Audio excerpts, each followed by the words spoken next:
what happens when you shed the skin, right? What happens to the energy that is you, that's encoded in your DNA and my cognitive abilities? What actually happens to that energy? What happens to the 22 grams that leaves your body, right? You have to shed that skin some way. And some people would say, yeah, but I could shed that skin and represent it and encode it in a computer. That would still be me. But obviously there's no way of knowing that right now.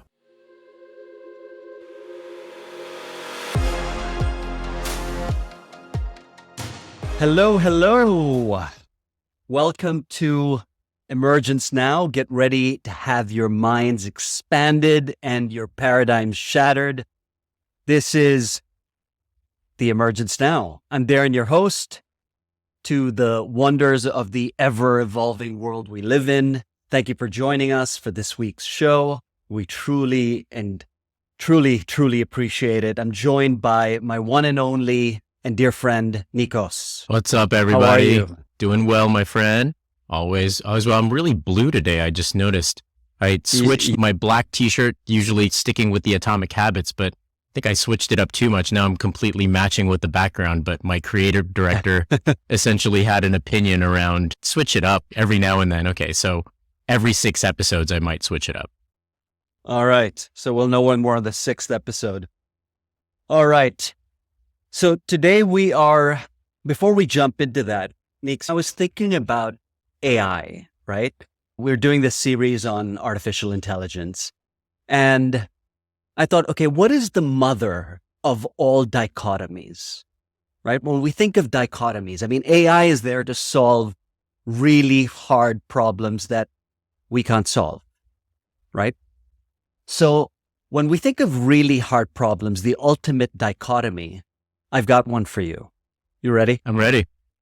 You want to hear it? Let's hear it. Okay. So if you could get AI to solve one really hard problem, okay, and it's going to be one of 2 of these problems, okay? The first problem is to live in a world where we have no conflict, no wars, or a world where no one goes to sleep hungry.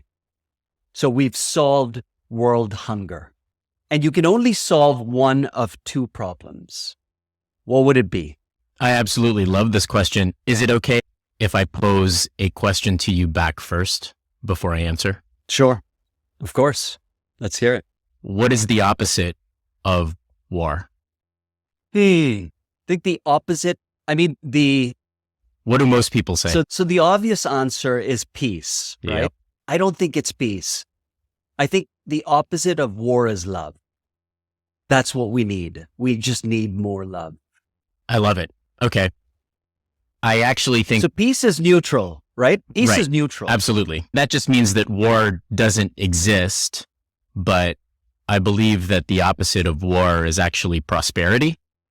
I always like to say both, but since you're not allowing me to cheat here, I will go with one answer. I will go with the first, because if AI eliminates war and we only have the opposite of war and prosperity, I believe that it will cause cascading ripple effects and world hunger will be solved as a result. And based on the premise of our discussion today, and this actually ties back to what we had talked about, moving from a scarcity mindset and scarcity paradigms of survival into abundance mindsets, exponential technologies will enable us to absolutely get there.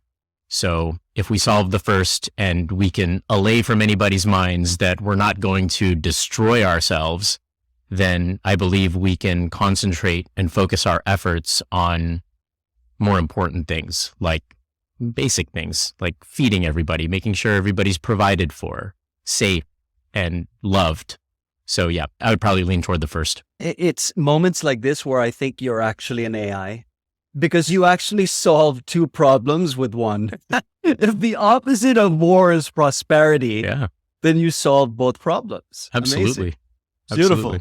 All right. So let's level set. We're doing this series on AI, and AI had an incredibly busy week. I mean, what a week it's been on the AI front. Probably one of the busiest weeks since I've started watching this space really carefully. Now, Elon announced a new venture called XAI that plans to understand the true nature of the universe. There's a lot of information around that. IBM released Watson X, basically this next generation AI data and governance platform. OpenAI released a code interpreter. It's a major update. They're saying it feels like GPT 4.5 in disguise.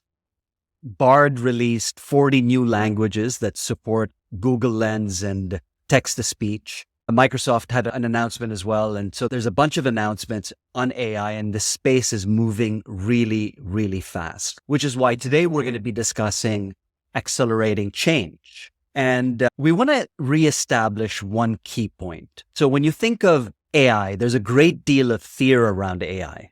And we don't see fear. We don't see it as a threat, right? We see AI as an accelerator, as an amplifier. So when you think about the optimists, they're really excited about the future. They build the future. While the pessimists keep us locked into the past, right? They try to put these narratives out that leave us worried and concerned about this technology. And there is a great deal of concern, or what we should be concerned about. Having said that, what do we really want to focus on, right? So what we really want to focus on is AI being an amplifier, being that catalyst to enable us to solve the really hard problems. As the world is changing rapidly, new technologies are popping up all the time, and our work and lifestyle are being constantly transformed. So if we want to stay relevant and thrive in this ever-changing world, we need to be adaptable, right? And AI is the most important technology of our time. On this series, we argue that AI has the potential to solve the world's biggest problems, right? We just spoke about poverty. We spoke about peace and love and prosperity.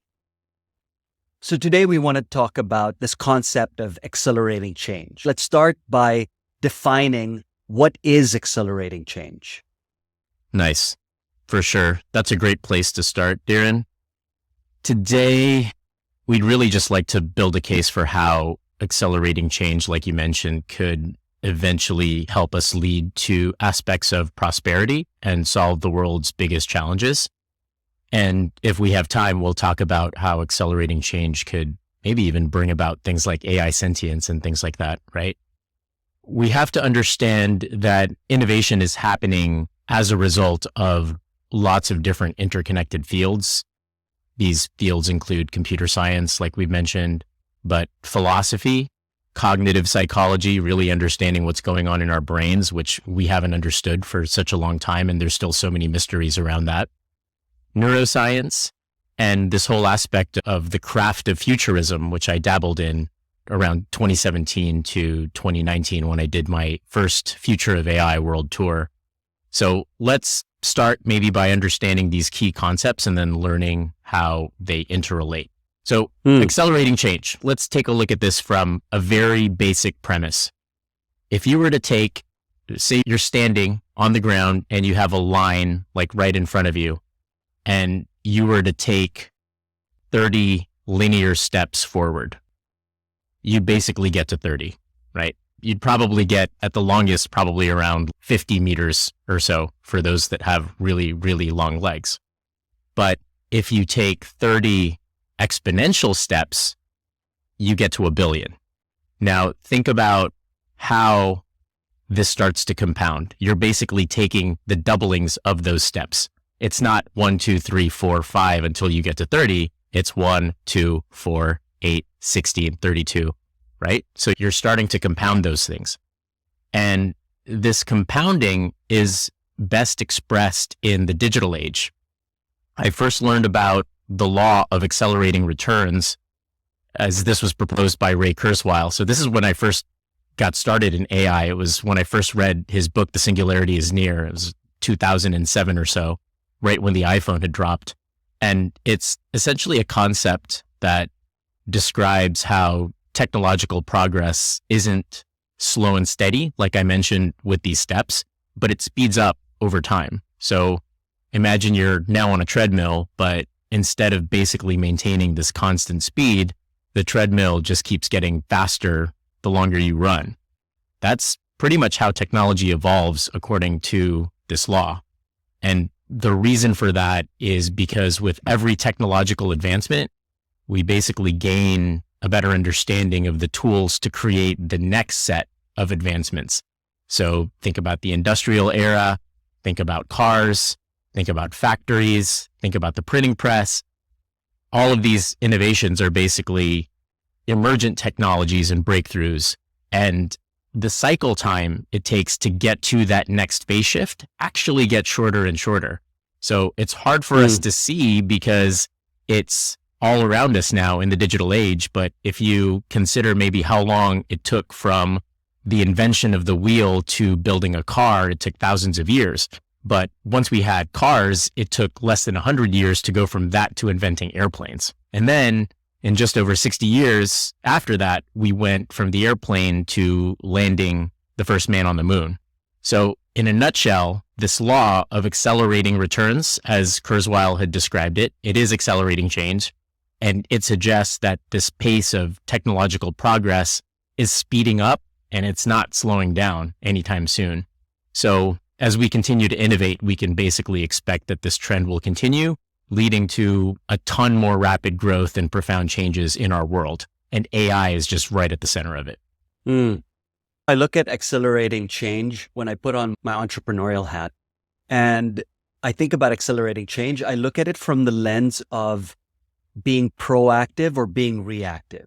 So when there's uncertainty, it often prompts entrepreneurs to adapt and to innovate in order to navigate through these challenging circumstances where there's so much change in the environment, in the market, that they either have to react or they have to be proactive in their approach. And usually when we're reacting, it's a bit too late. So I remember when I was running a company called My Building, we were developing software for real estate. And we saw that the tech was advancing really, really fast. The customer preferences were shifting. There were technological advancements that were basically, we started seeing all around us, right? Customer preferences were changing.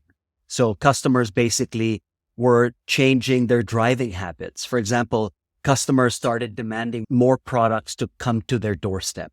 So when we started seeing all these changes, we started developing the feature set to accommodate local delivery features. So features that would make it easier for the customer to be able to receive delivery. We had to then work on the security system of the platform in terms of access control. We had to make sure payments were in place. So we had to be more proactive, and we were able to ride that wave of the accelerating change because we were constantly looking for signs. But conversely, when I was in the retail business where we were more reactive, I noticed that uncertainty was arising from various factors such as economic fluctuations, technological advancements, market disruptions, and we were more reactive. So in that business, as the CEO of the retail company, I was seeing all these shifts taking place. And after doing our research, we noticed that buying patterns started shifting. People started buying online. While we continued to innovate from a product perspective, and we were really good on that front, we couldn't innovate fast enough from a digital transformation perspective. And so as a result, we got left behind in terms of the changes that were taking place around us. Of course, we had legacy systems, and as a result, we couldn't really build, or we didn't have the advantage that new incumbents basically, or new players into the market could harness because they didn't have sunk cost. But yeah, so I look at it from a reactive or a proactive perspective. Yeah, that's super interesting because we can think of so many different companies that just got left behind because of the fact that they were not able to be agile. And I just read somewhere recently that Kodak's Innovation Lab, I think it was about 20 years too early, but somebody in their innovation lab actually came out with a digital photo, but their entire business was made out of these materialized substances that actually got out to all of these retail outlets so that they could develop photos. Whereas you look at Instagram and that acquisition for $1.2 billion right after the mobile explosion. They were way too early, but they couldn't innovate fast enough. The same with Blockbuster Video and Netflix and Spotify in the streaming world. It's just happening all around us. So that's a great telltale sign, and a good principle that you can definitely take away is to remain agile, but not be overwhelmed with everything going on around you. You have to embrace these technologies and basically get ahead of the game by tuning up on them as quickly as possible. Yeah, absolutely. And in the case of Kodak, I mean, there's so many examples, right? Kodak, Blockbuster, there was just too much in the legacy side of the business. And sometimes you just have to shoot the sacred cow, the machine that's actually generating income for the business. Because holding on to that part of the business is going to leave you flat-footed. And we've seen this in business history time and time again, right? History just keeps repeating itself over and over and over again. And it's going to be interesting to see, and maybe it's already upon us. Maybe AI is that next big thing that either you're being proactive or you're reacting to it, which is why we put this series together, because we want to inform and educate everyone listening to the show to how to be more proactive in embracing AI. Absolutely. So I'd like to just close the loop on that, Dhiren, because you also inherently mentioned something else as a principle that everybody, if you're an entrepreneur or if you are a solopreneur trying to establish yourself in this new world, the obvious pivot is to dematerialize or digitize any type of known process so that you could basically reduce your cost down to zero.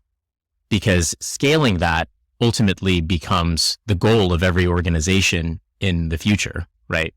And so I also want to take a step back and enable listeners to basically realize what's going on here.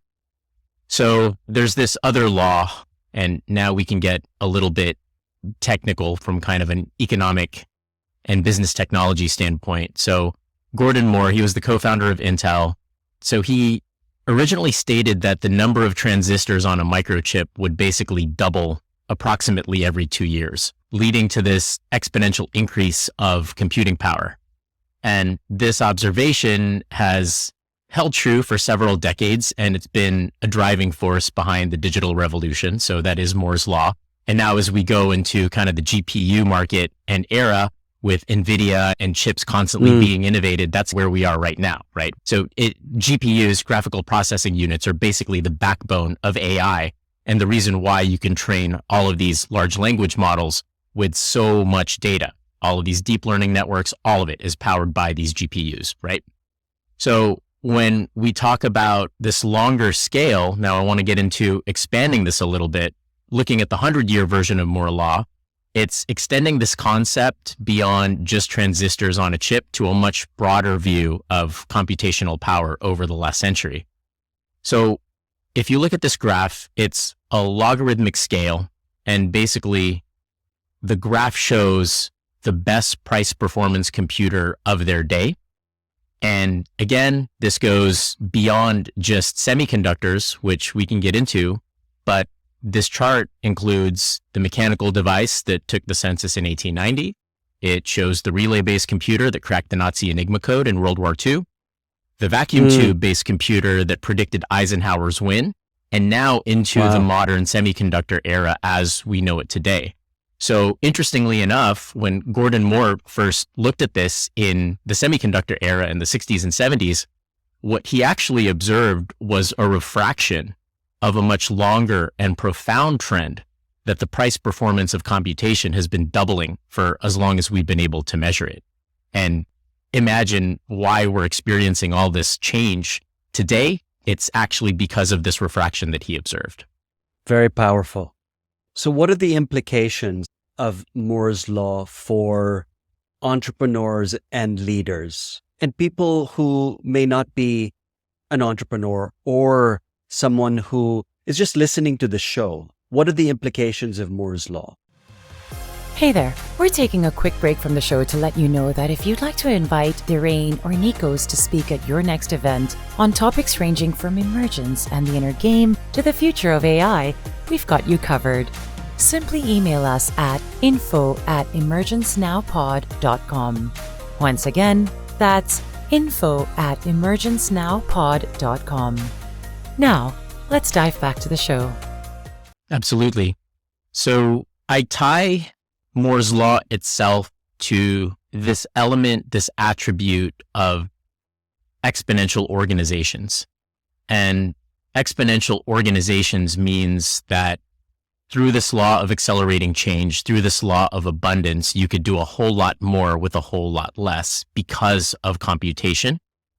And it's those folks in Singularity University, and we'll talk about the Singularity in a moment, but Peter Diamandis and a bunch of these folks that stood up Singularity University came up with this premise that there are these exponential organizations that are a new breed that are built and designed for this new world because of the fact that they're able to scale their operations dramatically, a whole lot faster and a whole lot cheaper compared to traditional companies. They explore why new organizations are 10 times better, faster, and cheaper than others and what you can do about it, right? And so their premise, if I recall correctly, I haven't read the book since 2016 or so, but now they came out with a 2.0 version. You didn't read it to prepare for this show? No, I didn't even put it in show notes. Really, really terrible. But I think I could basically, I can you recall. Do your homework. I know, seriously, right? Terrible. So they have this premise and it's still hinged upon everything that we're talking about, which is, that's fresh in my mind. But the premise is that information is accelerating, which we covered. It's scalable. So these organizations are scalable such that they're able to scale rapidly and often with just a very small core team and a large flexible workforce. So you're not a Kodak that employs 150,000 people. You're an Instagram that can sell for $1.2, $1.5 billion with a team of 13 people, right? You're innovative. So you have a massive transformative purpose, what they call an MTP, which is basically aspirational for this tagline around changing the organization. So if you think about being an entrepreneur, and I even like the model of being a solopreneur if you don't want any employees, and you have lots of examples with YouTubers that are getting on ChatGPT creating a script, ChatGPT creating prompts for Midjourney creating those prompts as a result of what ChatGPT has created, releasing those images into the Etsy store, and then making a killing off of that. Obviously, all of this takes time, but with ChatGPT, Code Interpreter, and some of those tools that you had mentioned, and these integrations with large language models, generative AI is obviously, there's this risk of making certain jobs obsolete, but it's creating massive opportunity for a few folks in the room not even having to become engineers and basically being able to scale and create your own apps, things like LangChain, where you could build right on top of ChatGPT. All of these opportunities are available today for the entrepreneur. It's interesting. As you were speaking, I was thinking of Nokia. Remember Nokia? Yeah. So they're an example of a business that did not adapt to Moore's Law, right? What did they miss? They missed the fact that smartphones were coming. And they were stuck in the old model, the feature set or the feature phone, and eventually filed for bankruptcy. Kodak, as you mentioned, great example. They were synonymous to photography. Yes. Right? Kodak was synonymous to photography. Blockbuster, again, another dominant player in the industry. However, the company failed to adapt to Moore's Law and did not see the rise of streaming technology. I think a great example of a company that saw or has really leaned in and leveraged Moore's Law, Amazon, right? Invested really heavily in cloud computing, which ended up becoming its own business unit. As a matter of fact, it's probably the most successful business unit within the Amazon umbrella, at least the last time I checked.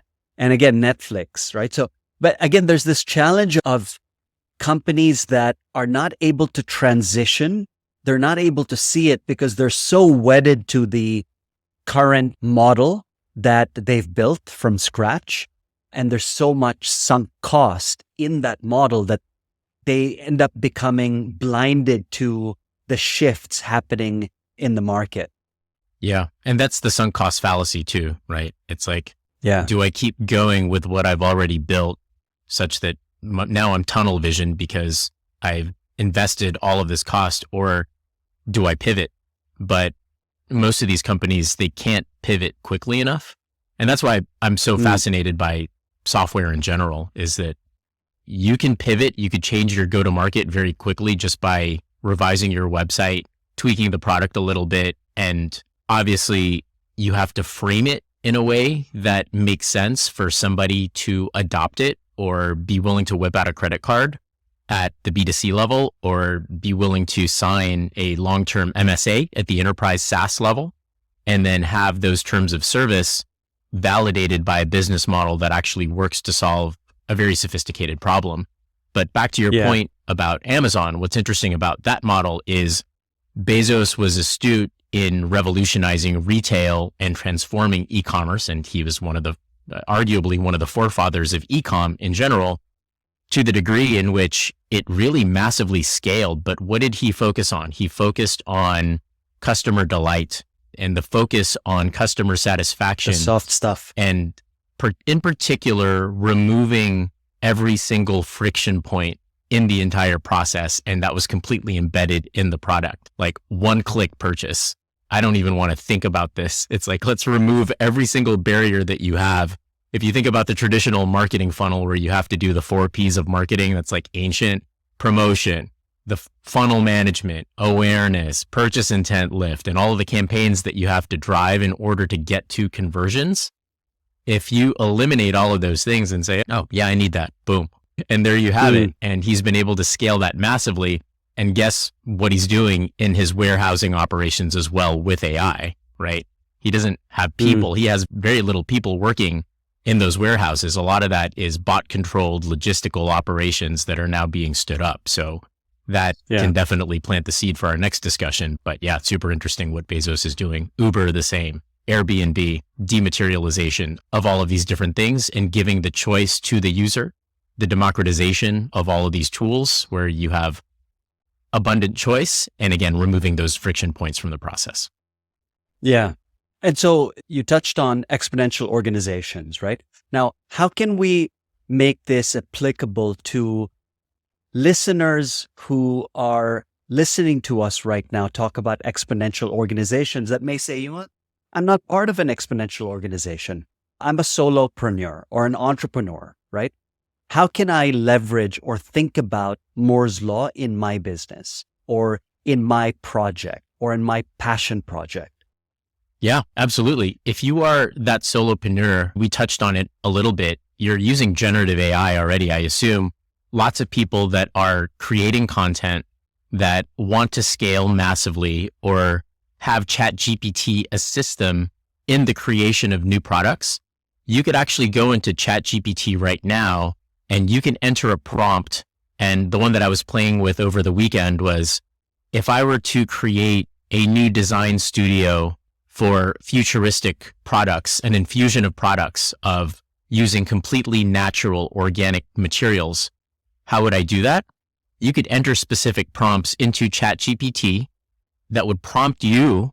And if you ask ChatGPT, okay, here's my idea for a business plan. I want you to play the role of a CMO. So that's a power tool right there, is having ChatGPT embody each executive in your organization. Play me my CFO, now be my partner CMO, now be my product director, now be my customer experience manager, my head of customer success. You have ChatGPT play each and every one of those roles and express it in a prompt. And this is when you become a power user, when you have 2 paragraph long prompts and you say, okay, now build me a product design studio where I want to create completely natural products, but astute design, luxury designs. And I was creating these items that were infused, Louis Vuitton, infused with Neri Oxman, this visionary futurist from MIT lab. And I was creating these duffel bags of the future, these Nike shoes and high tops of the future. Remember, we had these dreams back in the 80s of these sneakers around, okay, I've probably been able to dunk a basketball like once in my life. And that was like when I was 18 years old. Never been able to do it again. Done a volleyball a bunch of times. But what if you had a pair of shoes that enabled you to attain 2 feet on your vertical? Things like that. And so just envision, like you could just unlock your imagination with these types of tools just using ChatGPT and using Midjourney for designing your product. So I would say the immediate next step is for you to partner with a ChatGPT or a Midjourney to help you create and discover new products, but also be your thinking partner and your business partner. Just ask it questions the same way you would if you had a co-founder, right? It is your co-founder out of the box, and that's the quickest way to get started with a new business today as a solopreneur. Yeah. Okay.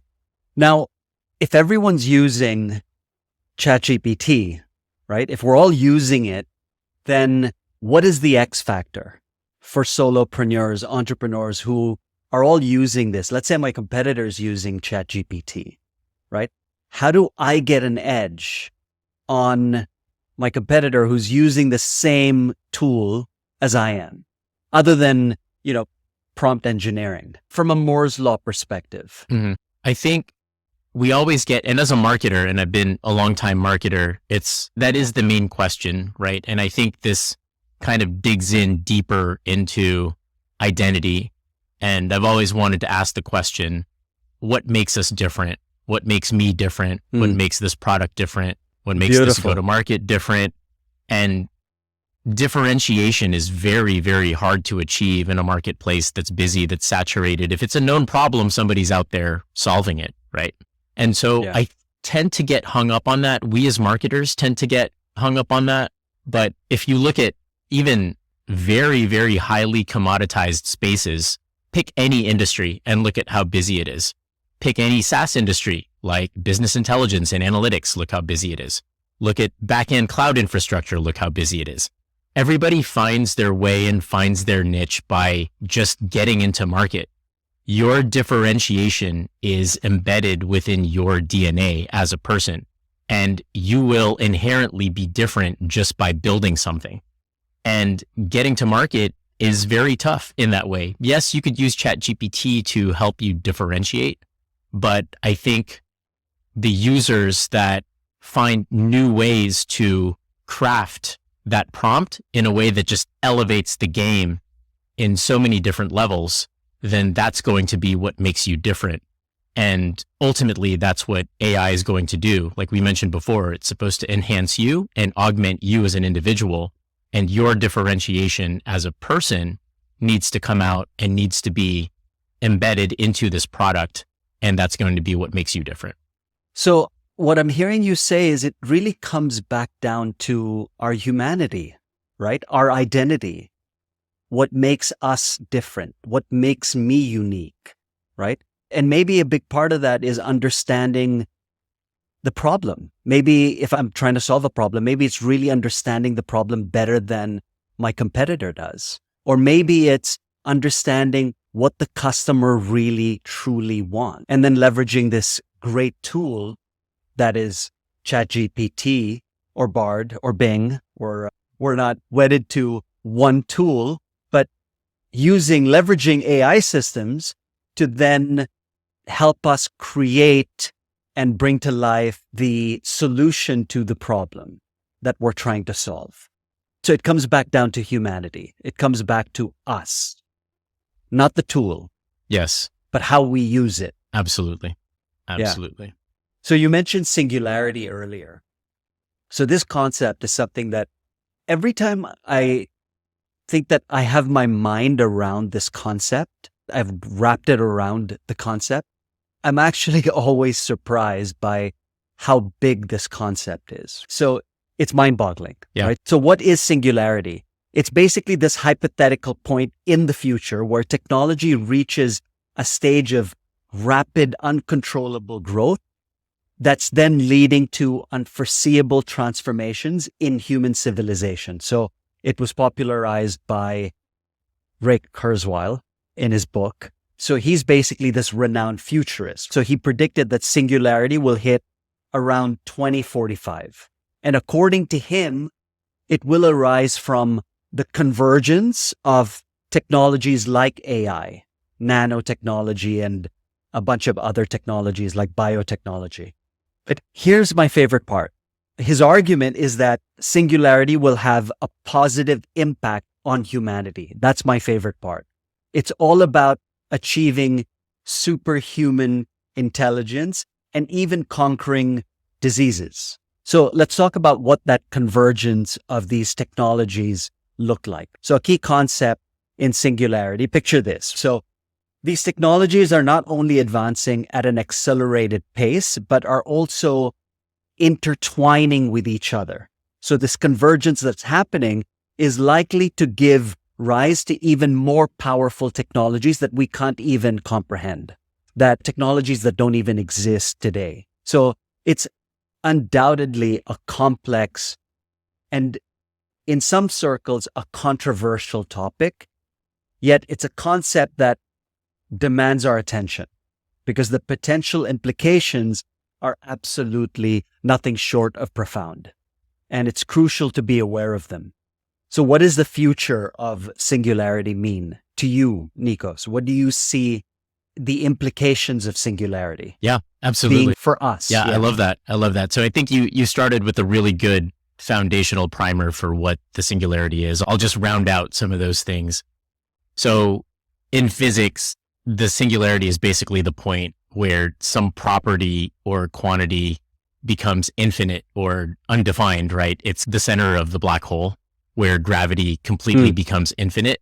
And it was borrowed from physics to describe that, where, the center of the black hole is completely unfathomable. So for those of you that have seen Interstellar, which is one of my favorite sci-fi movies, Nolan goes into what it's like to be into this black hole, and you have this tesseract where you're like surfing across different dimensions, right? So that's just a brilliant archetype and analogy for what the singularity might start to look like.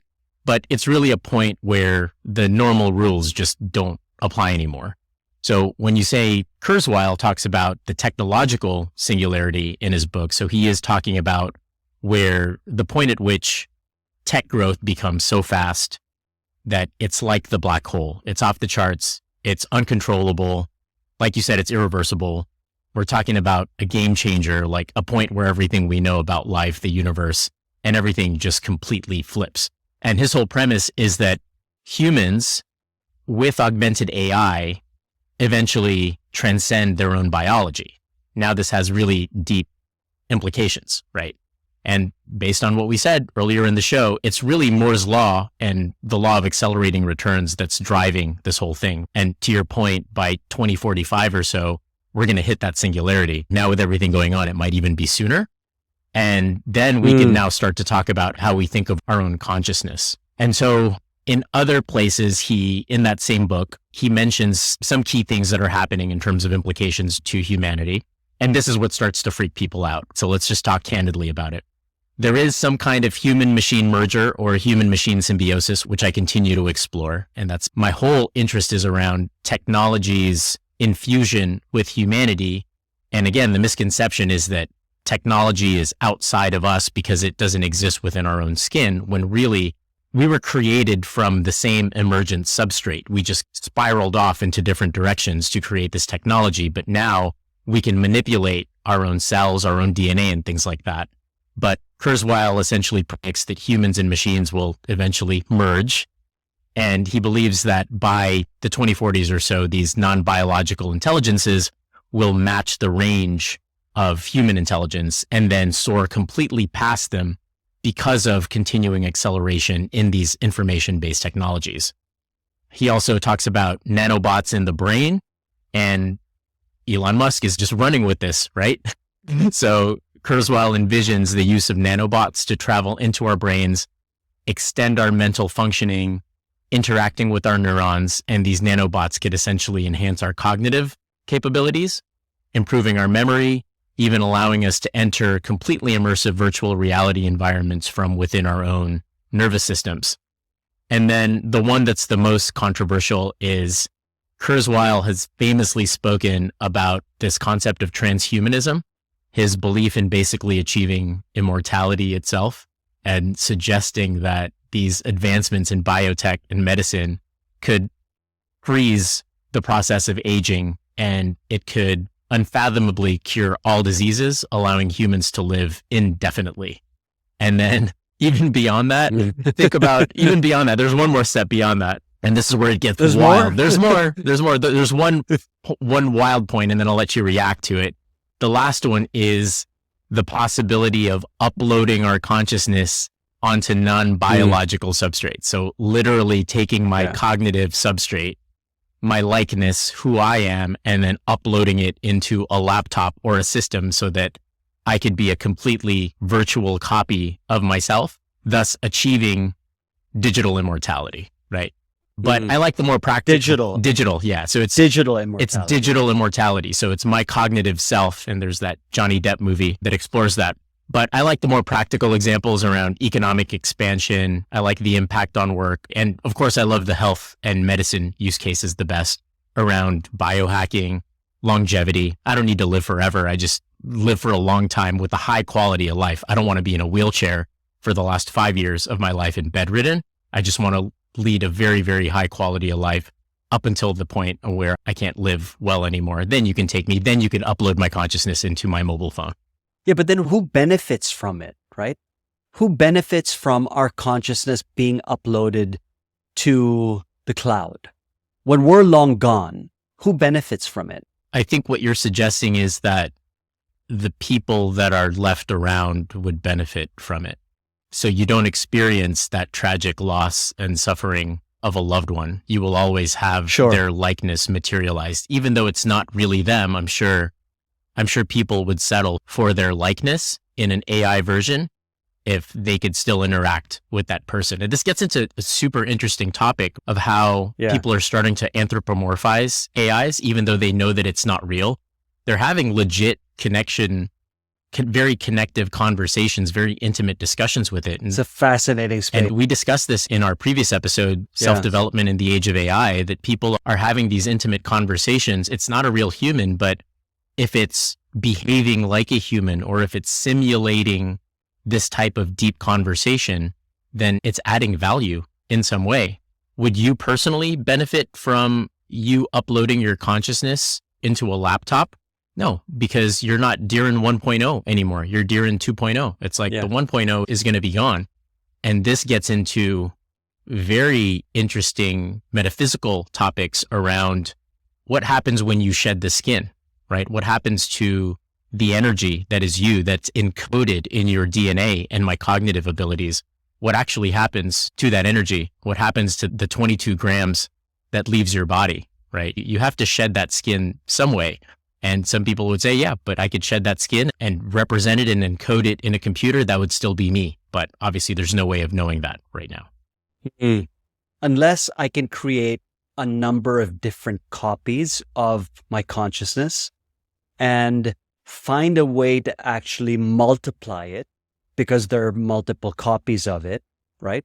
And find patterns within my consciousness. I mean, I can see how this has some benefit to me while I'm here.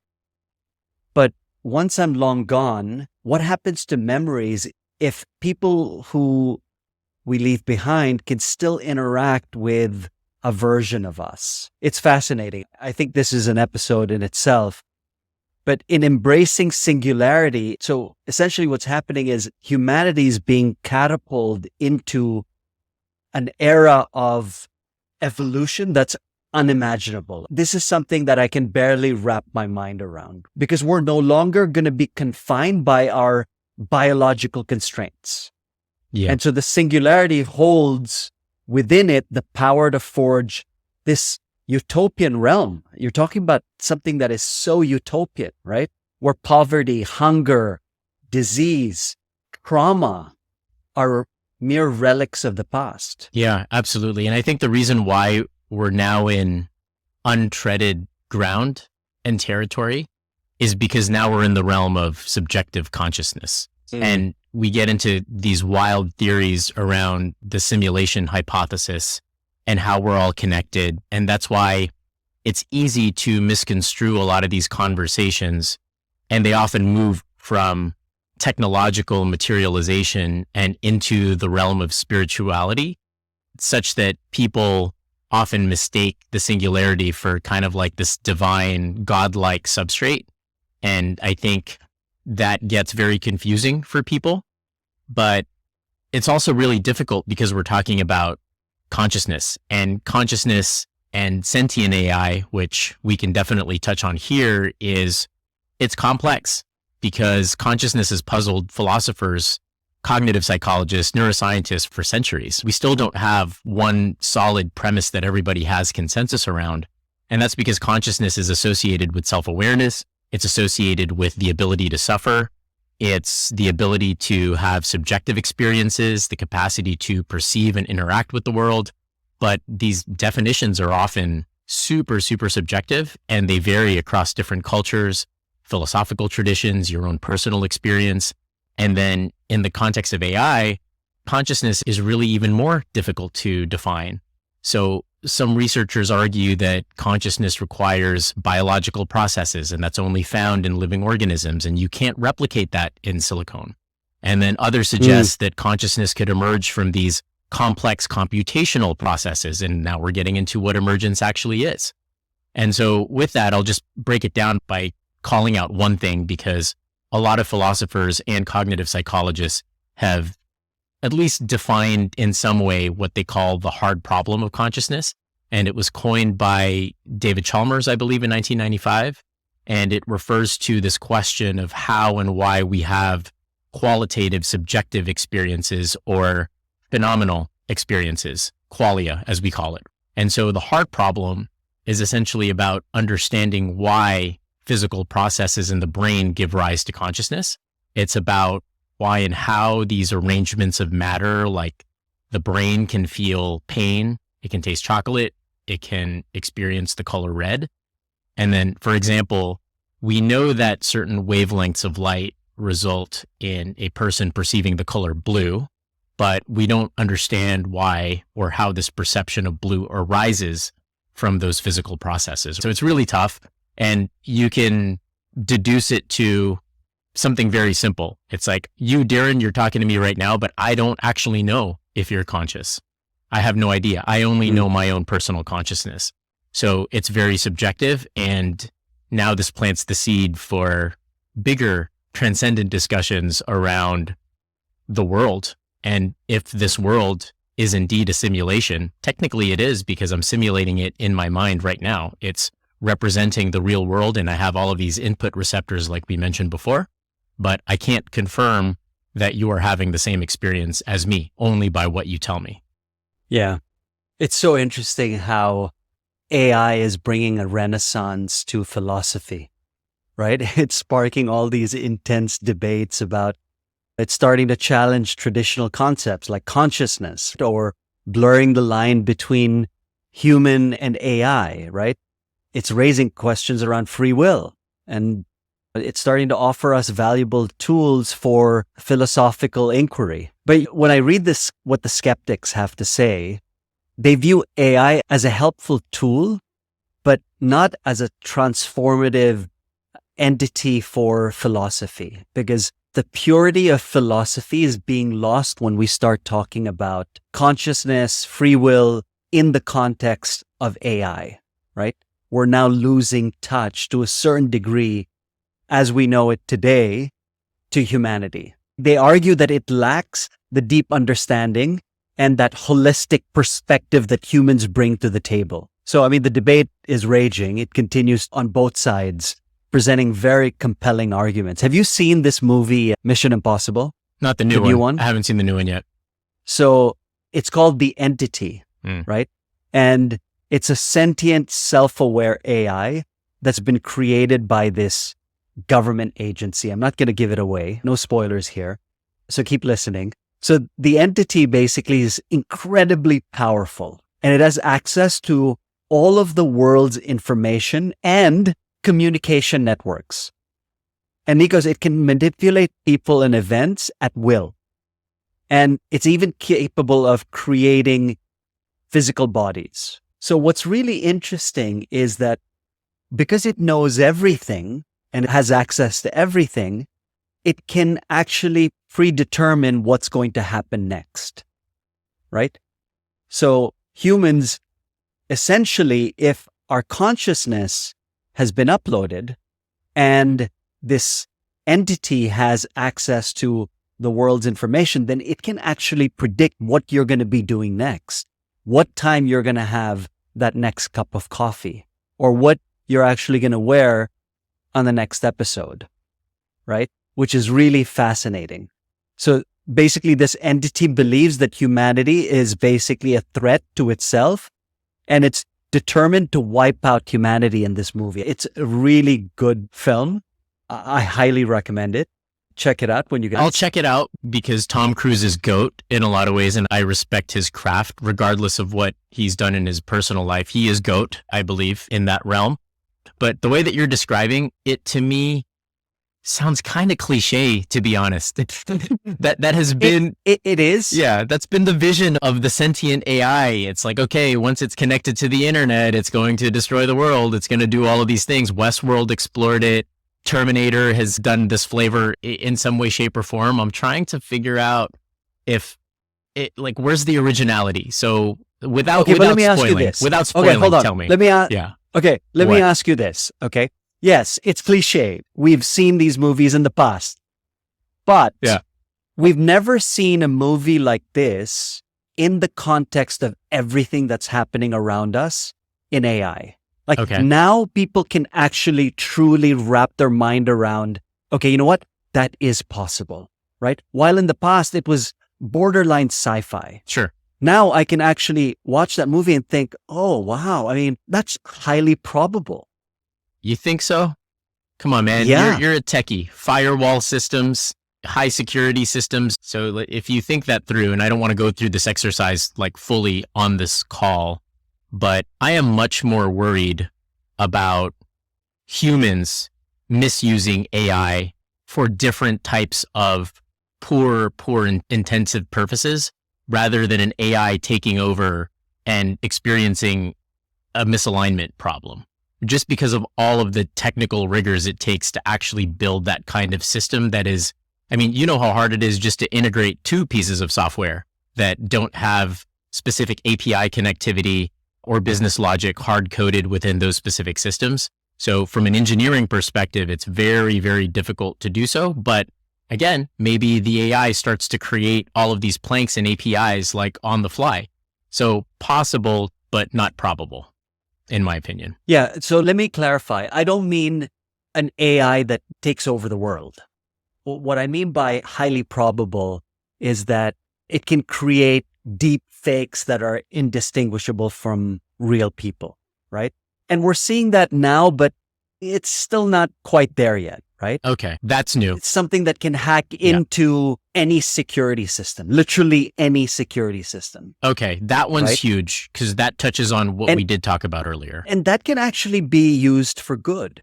Just because we think of hacking into a security system, it could be the security system of a dictator or of the public enemy, right? So I always want to take an optimistic, especially in the show, we've talked about this at length, that we're both aligned in terms of AI being an amplifier, right?